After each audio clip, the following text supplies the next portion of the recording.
October 25th, 1944.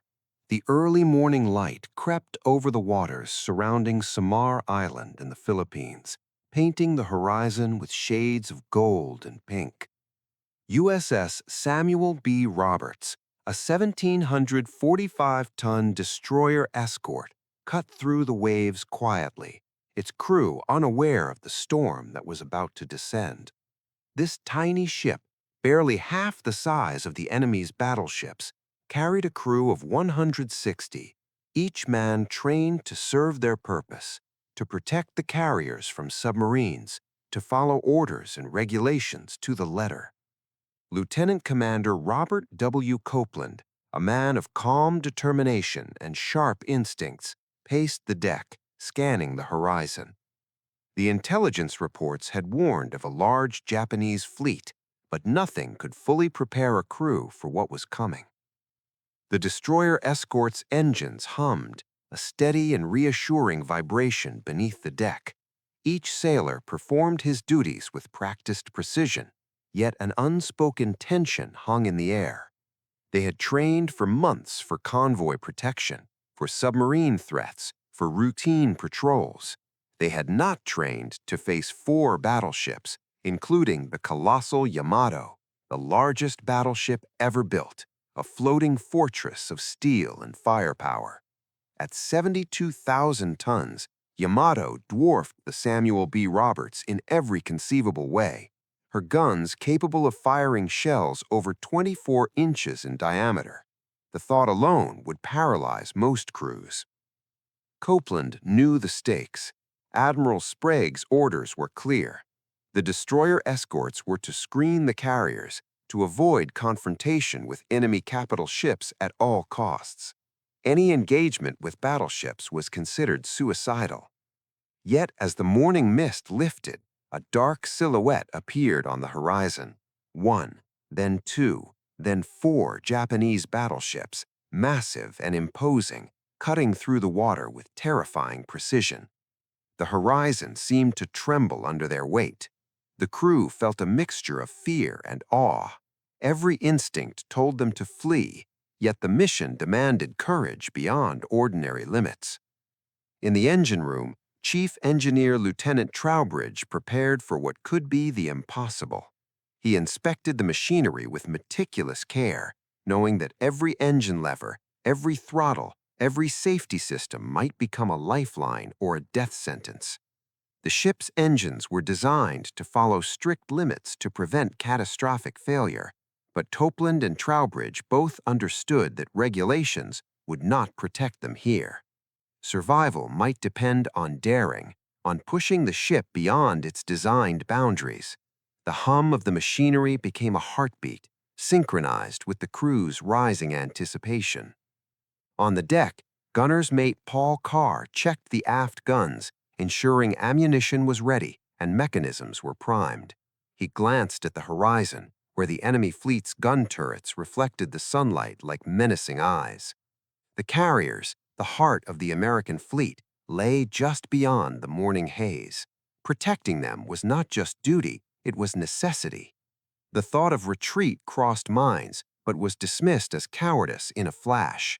History would not remember the timid, only those who dared to act when faced with impossible odds. As the sun climbed higher, the crew of Samuel B. Roberts adjusted their positions, tension mixing with determination. Orders were given, routines performed, and eyes remained fixed on the horizon. The sea was deceptively calm, but every sailor sensed the impending violence. This moment, quiet yet charged with anticipation, marked the threshold between routine naval patrol and a confrontation that would shock the world. The tiny destroyer escort, seemingly insignificant compared to the floating giants appearing on the horizon, was about to challenge fate. Copeland's voice cut through the morning air, measured and steady. He reminded the crew that their actions mattered, that courage could outmatch size, that ingenuity could turn desperation into opportunity.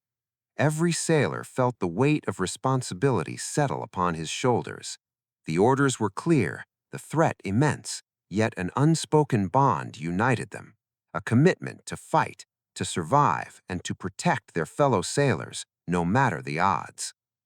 Minutes passed like hours. The Japanese battleships grew larger, their outlines crisp and menacing against the rising sun.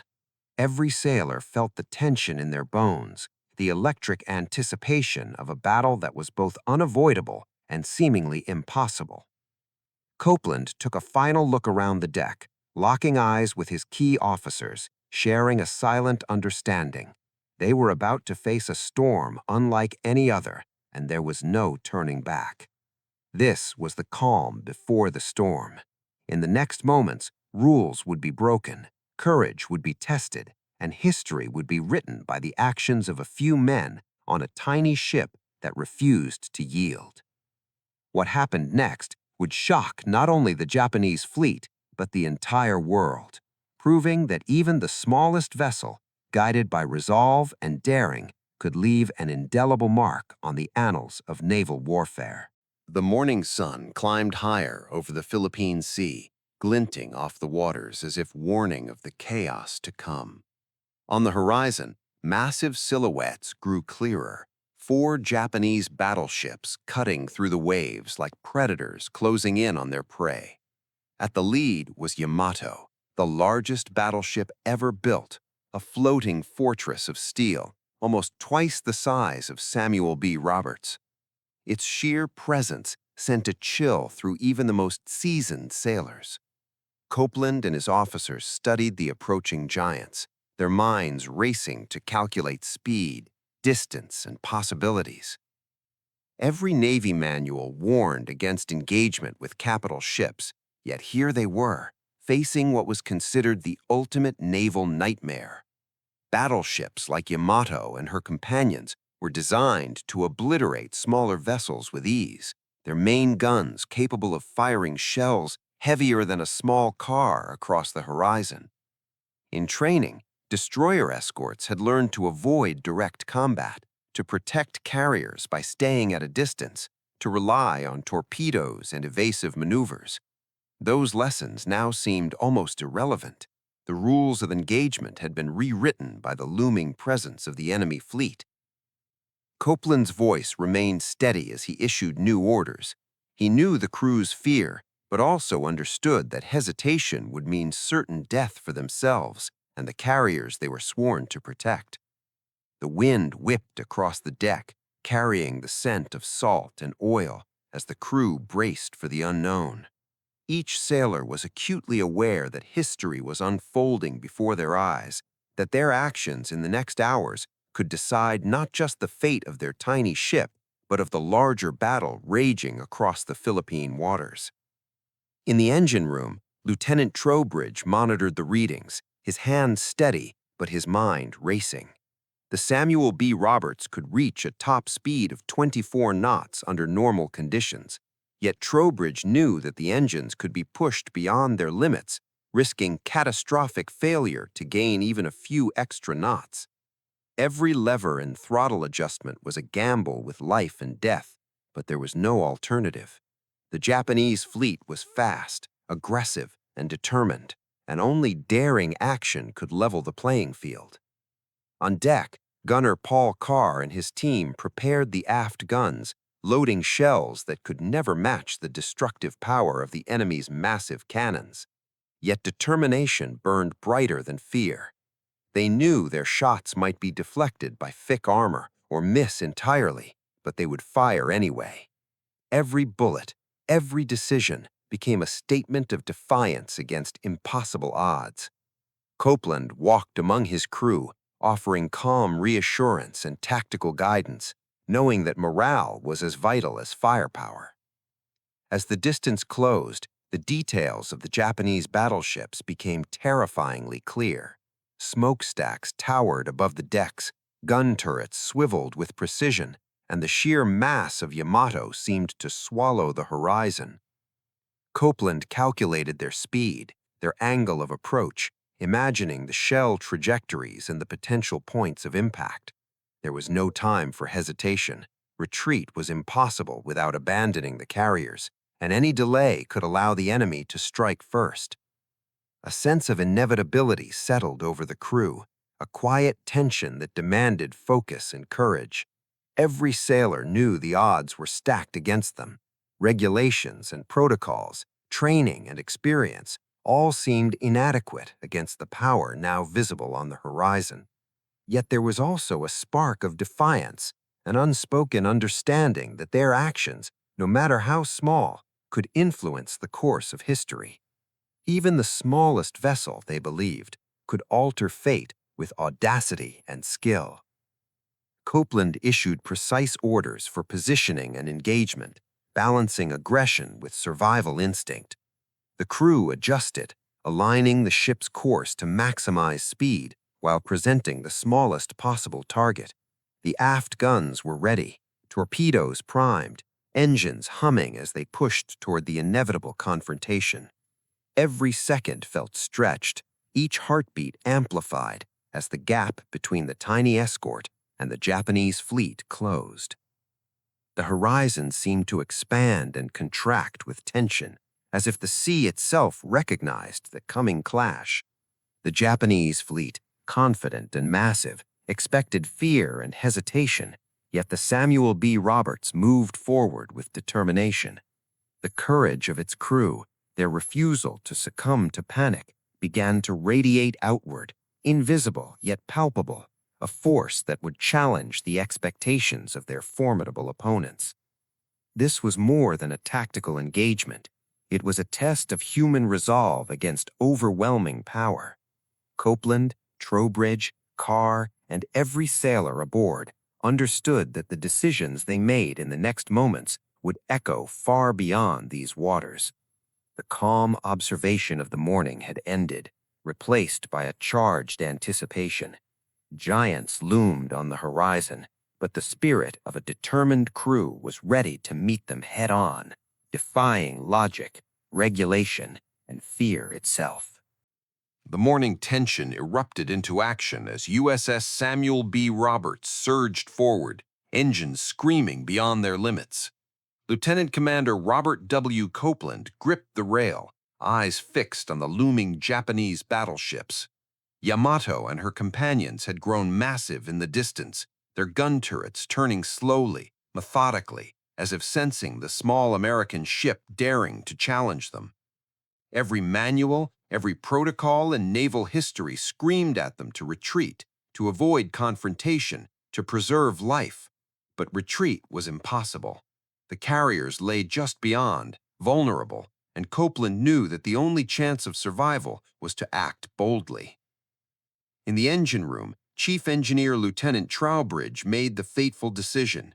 Ignoring every safety protocol, bypassing the fail-safe systems, he pushed the engines to 28 knots, a speed Samuel B. Roberts had never sustained in battle. The heat and vibration rattled the deck above, warning of mechanical strain, yet there was no turning back. Each lever he pulled, each throttle adjustment he made was a gamble with the ship itself. The destroyer escort shook and trembled like a living creature, propelled by desperation, courage, and determination. On deck, gunners mate Paul Carr and the aft gun crew braced for impact. Every shell fired at point-blank range was a calculated risk. The enemy cruisers were armored to withstand punishment, yet Carr's gunners refused to hesitate. Smoke and fire erupted from the cannons, sending shockwaves across the deck as they poured relentless fire into the approaching Japanese ships. Copeland watched with a mixture of awe and urgency, knowing that the audacity of their actions was their only weapon against overwhelming firepower. The sea seemed to convulse under the engagement, waves crashing against the small ship, each impact a reminder of its vulnerability. The Japanese battleships responded, their massive main guns firing shells that splashed around Samuel B. Roberts, some crashing frighteningly close, sending sprays of water high into the air.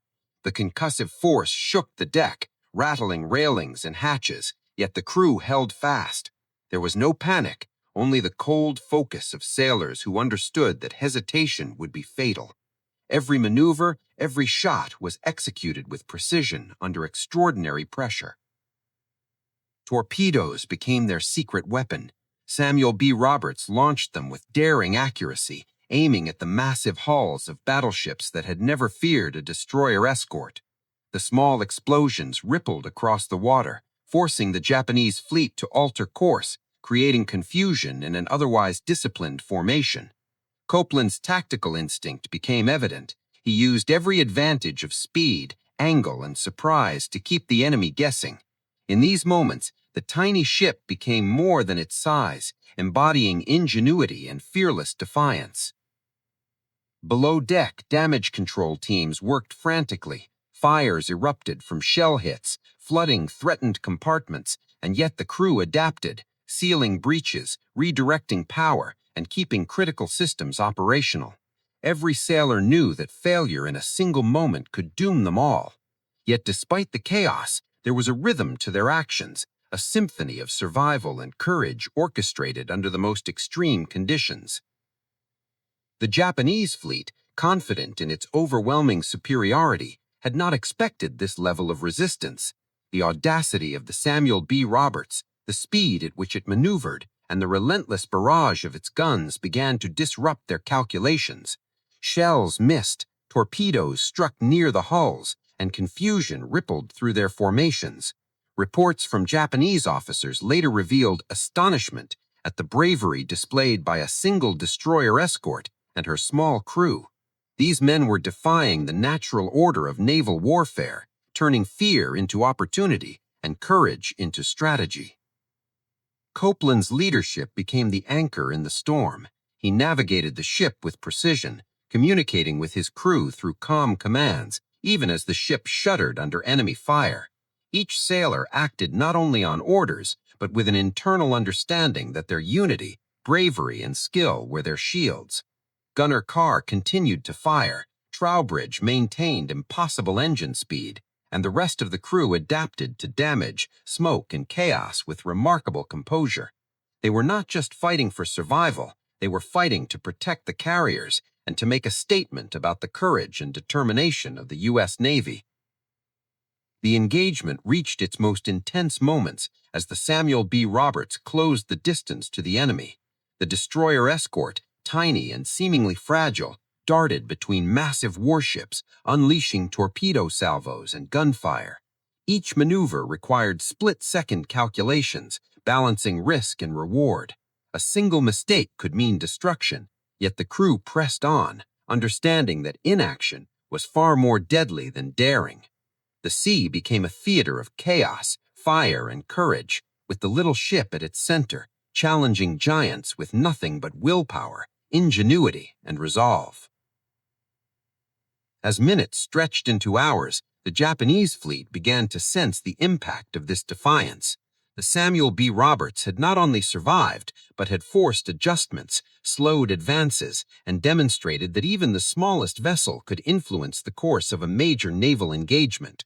For every shell they dodged, for every torpedo they launched, the crew understood the stakes, yet they also understood the power of courage in the face of overwhelming odds. By midday, the first phase of battle was over, yet the ship and her crew had proven something extraordinary. Against all odds, they had engaged forces far superior in size and firepower, disrupted the enemy formation, and protected the carriers through sheer audacity. The tiny destroyer escort had become a symbol of defiance, an example of how determination and bravery could challenge even the mightiest warship. Copeland, Trowbridge, Carr, and every sailor aboard knew that history was taking notice, that their actions would be remembered not just as a battle, but as a testament to human courage under fire. The battle had raged for hours, yet USS Samuel B. Roberts pressed on, battered but unbroken. Smoke curled from the hull, fires flickered in compartments below, and the wooden deck groaned under the relentless vibrations of near misses. Lieutenant Commander Copeland walked the deck, eyes sharp, voice calm, issuing precise orders as explosions rocked the tiny ship. Each man aboard understood that this was more than combat. It was a test of endurance, courage, and sacrifice. Every moment carried the weight of life and death. The Japanese battleships, shocked by the destroyer escort's audacity, responded with overwhelming force. Shells larger than anything the crew had ever imagined slammed into the sea nearby, splashing water high above the deck, rattling railings and shaking the hull. Yet Samuel B. Roberts maneuvered with incredible agility, dodging the deadly torrents of fire. Torpedoes launched from tiny tubes streaked across the water, forcing massive ships to alter course. Each hit or near miss was a reminder that the crew's survival depended on skill, speed, and split-second decisions. Below deck, damage control parties worked tirelessly. Fires erupted in compartments, flooding threatened machinery, and smoke filled the narrow passageways. Sailors, some injured, some exhausted, moved with precision and courage, sealing breaches, redirecting power, and keeping critical systems alive. Every action became a lifeline, a thread connecting survival to the bravery displayed above the deck. Even in chaos, there was rhythm, a synchronicity born of necessity, training, and sheer determination. On deck, Gunner Paul Carr and his team continued to fire relentlessly, their eyes never leaving the massive enemy ships. Ammunition belts hissed and rattled as shells were loaded and fired with practiced efficiency. Each volley, though tiny compared to the Japanese firepower, added to the confusion and disruption within the enemy formation. Carr's dedication exemplified the courage of every sailor aboard. They were not only fighting to survive, they were defending the carriers, their comrades, and the honor of the Navy itself. Copeland made decisions that defied conventional naval strategy. Instead of evading, he pressed the attack, understanding that bold aggression could create opportunities where caution would fail. Maneuvers were precise yet daring. The destroyer escort darted between massive warships, exposing itself to incredible danger to unleash torpedo strikes and concentrated gunfire. Every calculated risk was a statement that bravery and ingenuity could challenge the mightiest of adversaries. As the engagement continued, the Japanese fleet began to react with astonishment. A single destroyer escort, seemingly insignificant, had forced shifts in their formation and slowed their advance. Officers recorded surprise and disbelief at the skill, speed, and relentless spirit displayed. Yet these acknowledgments came too late for Samuel B. Roberts as damage mounted and casualties grew. Fires were fought, compartments flooded, and yet the crew refused to yield. Each sailor understood that sacrifice was inevitable, yet their resolve remained unbroken. Moments of extraordinary heroism unfolded in every corner of the ship. Crew members carried out dangerous repairs, extinguished fires under threat of explosion, and manned guns despite injuries.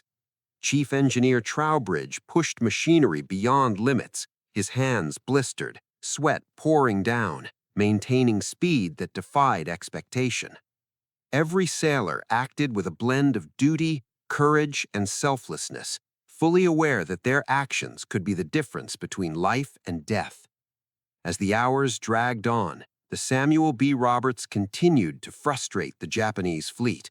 Her torpedoes had hit targets, her guns had scored repeated, daring strikes, and her maneuvers had disrupted an otherwise unstoppable force. Yet the cost was becoming evident. The hull was battered, fires raged, and vital systems teetered on the edge of failure. Copeland and his officers had to balance the need to protect the carriers with the reality that their tiny ship was nearing its limit. Every decision required precision, courage, and acceptance of potential sacrifice. The battle also revealed the human side of heroism. Sailors encouraged each other, shared water and ammunition, and worked together seamlessly despite exhaustion. Even in the face of overwhelming odds, camaraderie and morale became weapons as important as torpedoes and guns.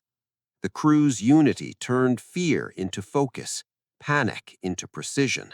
Their courage inspired one another, reinforcing the truth that heroism was not just in facing the enemy, but in the unwavering commitment to comrades and mission.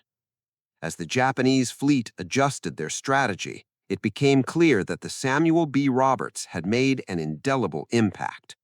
The small destroyer escort had delayed attacks on the carriers, disrupted enemy plans, and forced massive ships to account for a single, daring vessel. It was a testament to the power of human resolve, creativity under pressure, and the willingness to face almost certain death in service of others. Copeland, Trowbridge, Carr, and every sailor had transformed fear into action, vulnerability into strategy, and determination into legend. By the end of this phase of battle, the Samuel B. Roberts was damaged, her decks scarred, her systems stretched, and her crew exhausted. Yet the courage displayed had changed the course of events. The tiny ship had confronted giants, absorbed their fire, and exacted a price that no one expected. Heroic sacrifice had proven its worth, not in the absence of danger, but in the mastery of it. Every sailor aboard had contributed to a stand that would echo through history, a story of bravery and selflessness that would inspire generations to come. The morning had erupted into chaos, yet through smoke, fire, and the roar of battle, a lesson endured. Courage is measured not by the size of the ship or the power of its guns, but by the heart and determination of those who sail it. The Samuel B. Roberts and her crew had shown that even in the face of overwhelming odds, heroism could prevail, leaving a mark that neither time nor tide could erase. The smoke had cleared, and the echoes of battle faded into the open sea. USS Samuel B. Roberts, battered and scarred, drifted among debris and water churned by the immense Japanese fleet. The tiny destroyer escort had survived a confrontation that seemed impossible, facing battleships far larger, faster, and more heavily armed. The crew, exhausted and shaken, took stock of the damage and casualties. Every man aboard knew they had been part of something extraordinary, a chapter of naval history that would not be forgotten. Lieutenant Commander Copeland moved across the deck, observing his men as they tended to the wounded, extinguished lingering fires, and assessed the machinery. The ship had borne incredible punishment, yet it had held together, a testament to the skill and courage of its crew. Copeland understood that leadership was not just about tactics, but about inspiring confidence, resilience, and daring in the hearts of those around him. The stand at Samar had proven that courage could change outcomes even when victory seemed impossible. Chief Engineer Lieutenant Trowbridge worked methodically in the engine room, ensuring that the ship remained operational despite the strain it had endured. Every lever, every engine component had been pushed beyond safe limits during the engagement. Yet through ingenuity, determination, and sheer willpower, Samuel B. Roberts had remained agile, able to maneuver and strike in ways that confounded the enemy. Trowbridge's actions were emblematic of the crew's resolve. Where conventional rules failed, innovation and bravery prevailed. The carriers, which had been the primary objective for the Japanese fleet, remained protected. Samuel B. Roberts, along with other courageous destroyers and escorts, had absorbed the firepower, created confusion, and delayed attacks that could have resulted in catastrophic losses. The impact of their actions was clear. Small ships, when commanded with courage and precision, could influence battles far larger than their size suggested. The Japanese fleet, though dominant in numbers and firepower, had been forced to adjust, proving that audacity could match might. Awards and recognition would come later, but for the men aboard, the legacy was already evident. Their bravery had left an indelible mark, not in medals or honors, but in the knowledge that they had faced the impossible and emerged not defeated, but defining history. Copeland, Carr, Trowbridge, and every sailor aboard had shown leadership, teamwork, and fearless resolve could achieve feats beyond imagination. Each man carried the memory of what they had endured and accomplished, a silent understanding that their actions would echo far beyond these waters. Stories of the engagement spread quickly throughout the Navy. Reports described how a tiny destroyer escort had charged the world's largest battleship, evading death at every turn, launching torpedoes with pinpoint accuracy, and firing relentlessly against ships designed to crush it. The world would read of courage under fire, of determination against overwhelming odds, and of the human spirit prevailing in moments that demanded more than ordinary bravery. Samuel B. Roberts became a symbol, a legend whispered in mess halls, training decks, and classrooms, teaching future generations that courage could defy expectation. Survivors of the crew recounted the fear, the chaos, and the extraordinary moments of heroism that had defined those hours. Each account highlighted not just the technical feats, but the human elements, the shared glances, the silent determination, the willingness to risk everything for comrades and mission. In the retelling, Samuel B. Roberts transformed from a vessel into an idea, embodying the principles of sacrifice, ingenuity, and relentless courage that define naval service. The Japanese officers, too, reflected on the encounter with astonishment. Their reports noted the unexpected ferocity of the destroyer escort, the audacity of its maneuvers, and the remarkable resilience of its crew. To them, it was a lesson that no fleet could ignore. Even the mightiest warships were vulnerable to determined, fearless opponents who understood that courage could amplify effectiveness beyond technical capability. In the quiet that followed, the sailors of Samuel B. Roberts repaired, reflected, and remembered. They had faced shells, fire, and near certain death, yet had emerged alive, carrying stories that would define not just their lives, but the legacy of the ship itself. Every scar on the deck, every dent in the hull, every memory of a near miss became part of a narrative that would inspire sailors, soldiers, and citizens for generations. The legacy of courage extended beyond survival. It became a lesson in leadership, a demonstration that effective command relies on trust, decisiveness, and understanding the limits of human potential. Copeland's leadership, Trowbridge's technical daring, Carr's relentless gunnery, and the collective bravery of the crew illustrated that history is shaped not only by size or firepower, but by courage, ingenuity, and the willingness to act when others hesitate. Samuel B. Roberts would eventually be remembered more than a ship. It became a symbol of audacity, a vessel that transformed fear into action, vulnerability into strength, and danger into a proving ground for heroism. Every sailor who survived carried with them the pride of having stood against overwhelming odds, knowing they had faced the giants of the sea and shaped the course of history through courage and sacrifice. Even decades later, the story of Samuel B. Roberts continues to resonate. Naval historians, veterans, and enthusiasts recount the incredible events off Samar Island, drawing lessons about strategy, courage, and leadership. The tiny ship's stand against the Japanese fleet remains a defining moment of World War II naval history, proving that even in the darkest hours, human courage can illuminate the path forward.